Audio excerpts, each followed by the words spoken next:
Mr. Anderson Podcast.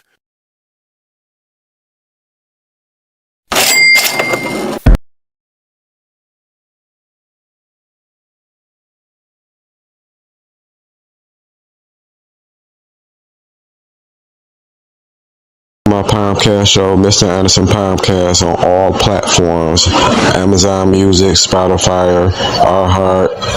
Tap me in, listen to me, get at me. Mr. Anderson TV News. Mr. Anderson CEO313 on Instagram. I design coats, jackets. Just the jacket you see right here. I do body oils, air fresh, homemade candles, and I'm AI jackets out now.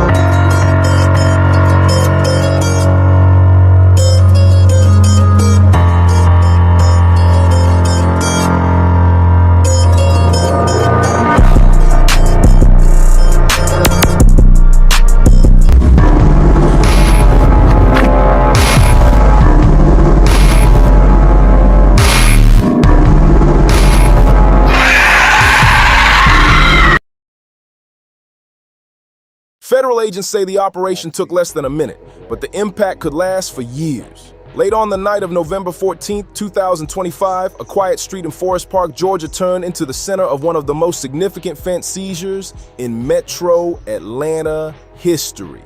And at the heart of that federal takedown was a name that immediately caught the attention of the entire hip-hop community: Rico DeVille Buick, reacting to this video. known publicly Future brother as got FBG raided Casino, for selling drugs. the family member of The rapper. superstar rapper Future. But according to federal authorities, this wasn't a small-time arrest. This wasn't casual possession. This wasn't something agents stumbled on by accident. Inside a rented Airbnb, investigators say they uncovered a full distribution setup, including kilo-sized bricks, hundreds of thousands in cash, a weapon, and evidence suggesting the operation was much larger than the two men caught inside. Tonight, we're walking through the full federal affidavit line by line, breaking down the timeline, the evidence, and the details that weren't reported in early news articles, including the photos filed in court that show exactly what agents found inside the home. This is the full story behind the FBG Casino's arrest and what prosecutors say was happening inside that Forest Park Airbnb. According to the affidavit filed in the U.S. District Court for the Northern District of Georgia, the operation began around 10 p.m. Not early morning, not midday. This was a late-night federal strike. Agents from the FBI Atlanta, DEA Atlanta, and local Clayton County officers met up near the home located at 1082 Holly Circle, Forest Park, Georgia 30297. The affidavit confirms the house wasn't a primary residence. It was listed on Airbnb. A detail investigators note is common for temporary stash locations. Airbnbs give traffickers privacy, fast turnover, and the ability to move quickly without using their own addresses. For real. Rappers Before out entering, here agents doing observed this shit. two vehicles parked in the driveway. One, a 2023 Rivian, an electric truck registered to Rico D. Buick at an Atlanta address. Two, a white four-door sedan occupied by a male who had a weapon in his possession. His role in the case is still under investigation, according to the affidavit. This is one of the first big pieces that wasn't included in news coverage. The affidavit implies there may have been more than two people involved, including a yet-to-be identified male with a weapon. Once agents were in position, the entry team approached the residence and issued verbal commands. What happened next is documented directly in the affidavit. Rico DeVille Buick and a female ran out of the residence through a side door. This detail is huge. None of the media outlets reported that a woman also tried to escape with Casino. Agents apprehended both of them at the rear of the home. When they searched Casino, agents found two cell phones, a rubber-banded stack of cash, amount to be determined. The presence of two phones is significant. In trafficking cases, this is often interpreted as one personal line and one business or communication line. While Casino and the unidentified woman were detained outside, agents continued giving commands. Eventually, David Esteban Montillo Diaz, a 23-year-old from Southern California, walked out of the residence. Agents say Diaz was the only other person inside the home. This detail supports what prosecutors later said in court, that the totality of circumstances strongly suggests Diaz was selling fent to Buis, though the charges remain allegations at this stage. Once all individuals were secured, agents entered the rental home. The affidavit provides one of the clearest breakdowns of the scene investigators walked into, and the images included in the filing show why this case escalated instantly into a federal-level prosecution.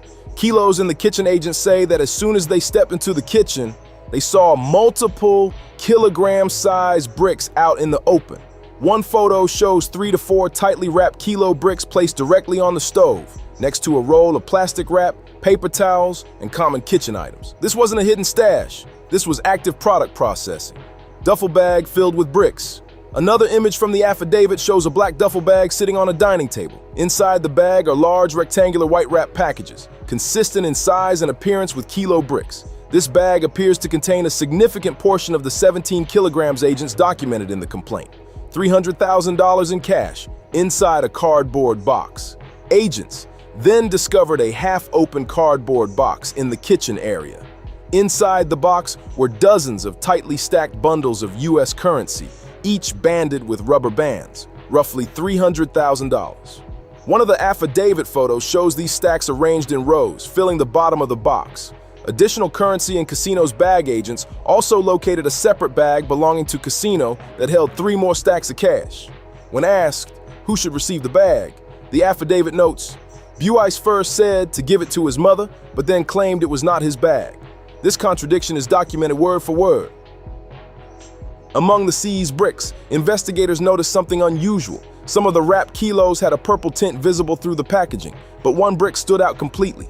A single brick was wrapped in black packaging, stamped with a Louis Vuitton LV logo. An affidavit photo shows the LV stamped brick lying inside a clear plastic tub, partially unwrapped for inspection. A field test performed on that specific brick came back positive for fent. This detail, the luxury stamped fent, was highlighted in media reports, but the affidavit confirms it directly with visual evidence. Once agents moved past the kitchen, the situation escalated even further. Inside bedroom 1, investigators found 4 partially used kilo bricks. Not the clean, untouched packages seen in the kitchen. These were open, partially harvested, and consistent with ongoing distribution. That detail alone told agents they weren't walking into a storage house. This was an active operation. But bedroom 2 is where things took another turn. Hidden under one of the beds was a handgun, later documented in the affidavit with a clear photograph. The weapon was fully accessible, positioned inches from the floor, and the affidavit says federal investigators are still trying to identify the owner. That means one thing: this case is not done. More names could come. On top of the drugs, cash, and weapons, agents found something every federal prosecutor pays attention to: 2 cell phones intentionally damaged. One phone was shattered beyond normal wear. Another had signs of being crushed or slammed. This is extremely important for the narrative. Destroyed phones are often interpreted as an attempt to hide communications, a sign of a broader network, potential evidence of coordination, a panic response to the raid. The affidavit doesn't speculate. It simply documents the condition. But the visual of destroyed phones next to kilos and cash paints a very clear picture for agents of what might have been happening before they entered the home. The affidavit breaks down the items found in the house in a way that federal prosecutors use to establish intent to distribute. Here's what was inside the Airbnb and why each item matters. Money counter indicates cash counting for bulk transactions. Food sealer machine used to vacuum seal narcotics, plastic wrap, and shrink materials. Packaging supplies, open kilo bricks, evidence of active processing. Stove with bricks sitting on top, drying, prepping, or dividing product boxes of cash. Proceeds from distribution: multiple phones, communication with suppliers and buyers, weapon under the bed, protection for product and money. To federal eyes, this isn't a debate. This isn't personal use. This isn't recreational possession.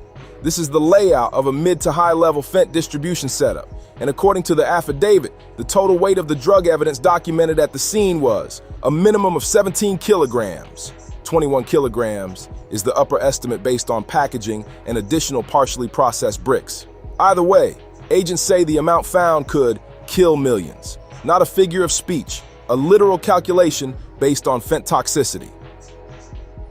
Right after the arrest, federal officials confirmed this case is part of a much bigger national initiative, Operation Take Back America, a Homeland Security Task Force mission created under Executive Order 14,159.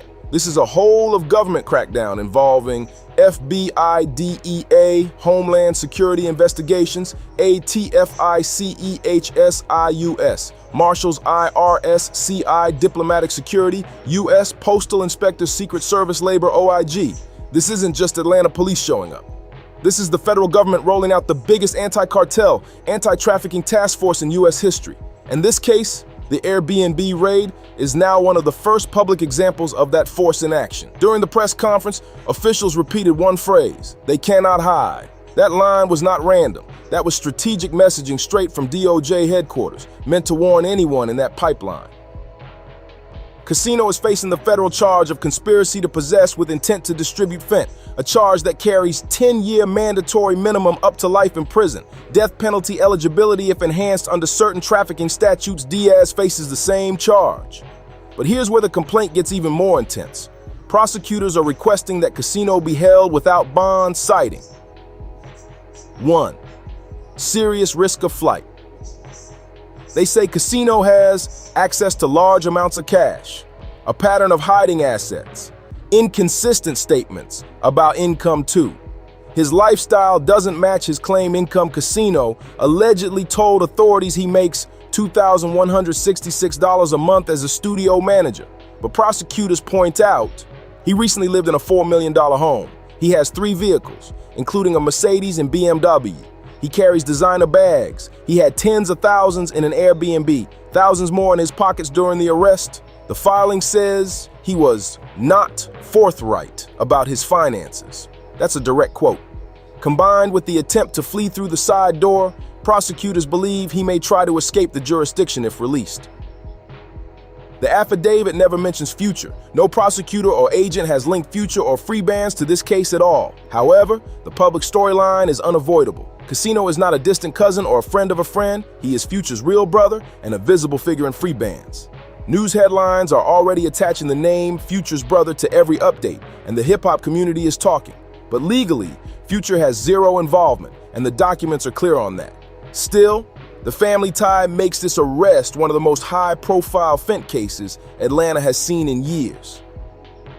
Forest Park has become a hotspot for trafficking because of how perfectly it sits between Hartsfield-Jackson Airport, fast highways, and neighborhoods filled with short-term rentals. That combination gives traffickers privacy, speed, and the ability to disappear, which is exactly why federal agents say the Airbnb on Holly Circle was being used as a full-scale distribution hub.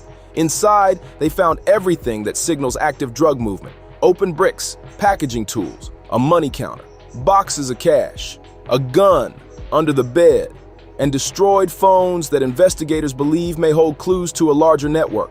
The fact that a third man was found outside with a weapon, combined with the unknown ownership of the handgun under the bed, shows clearly that this case is not finished, and federal prosecutors are already signaling more arrests could come. Both suspects, including FBG Casino, Future's brother, are being held in federal custody, with prosecutors pushing for no bond, citing unexplained assets, inconsistent income claims, and an attempted escape during the raid. Their next steps involve detention hearings, grand jury review, lab confirmations, and potentially expanded charges if investigators uncover more links behind the 17 kilos, the LV stamped brick, and the cash flow coming through the Airbnb. And while the affidavit makes it clear Future and free bands have zero legal involvement, the cultural impact is unavoidable. A bust of this size, tied to someone this close to one of Atlanta's biggest stars, immediately becomes national news, raising questions in the hip-hop community and drawing heavy attention to fentanyl's growing presence in the South. So the story ends here for now. A late-night raid, a free bands artist detained, a California courier in custody, and a Homeland Security Task Force warning that this takedown saved thousands of lives. But if history and federal patterns mean anything, this isn't the final chapter. With missing phone data, unclaimed evidence, and an unidentified gun owner still in the background, investigators believe what happened inside that Forest Park Airbnb is only the beginning, and the next moves in this case could expose a network far bigger than anyone expected. That's kind of fucked up. Like, comment, and subscribe. Me reactions to videos. Me just looking at the videos, talking through it, because I never saw the video before. Like, comment, subscribe.